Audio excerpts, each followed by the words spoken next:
Good morning, everyone. I hope I find you well. I thought I should provide an update on where we currently stand regarding the parliamentary processes surrounding Constitutional Amendment Bill number 3. Isarapita mashikubudai wapangwa ino na Senator Sengezo Tshabangu pangwa ina anokwa kunzi ndiye anozviti the main opposition leader address Zimbabwe. Don't forget subscribe or like out on the bell icon.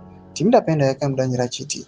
As of today, the bill remains before Parliament and is still at the debate stage. However, Parliament was briefly adjourned until next Tuesday, when debate is expected to resume.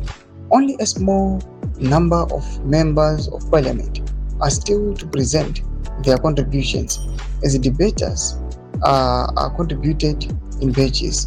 Once the debate stage is completed, the bill will proceed to the committee stage, where parliamentary committees will scrutinize it clause by clause. Thereafter, the committees will submit their reports to the Clerk of Parliament. The bill will then be taken for its third reading by the Minister of Justice, Honorable Zihambi.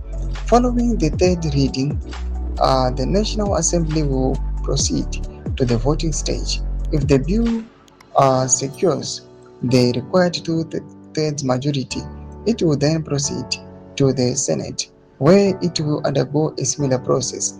It is important for the public to understand that constitutional amendments are not rushed. These procedures are followed to ensure transparency, accountability, and fairness, so that no stakeholder feels aggrieved by the process. As a leader of the opposition in Parliament, I would like to thank the people of Zimbabwe for their patience, maturity, and the peaceful environment that has prevailed throughout this process. Toma developments ari kuda panguva inoyi. Kana comment section medu mutidze mafunguro enyu munoti kudii pamusoro pechitiko ichi.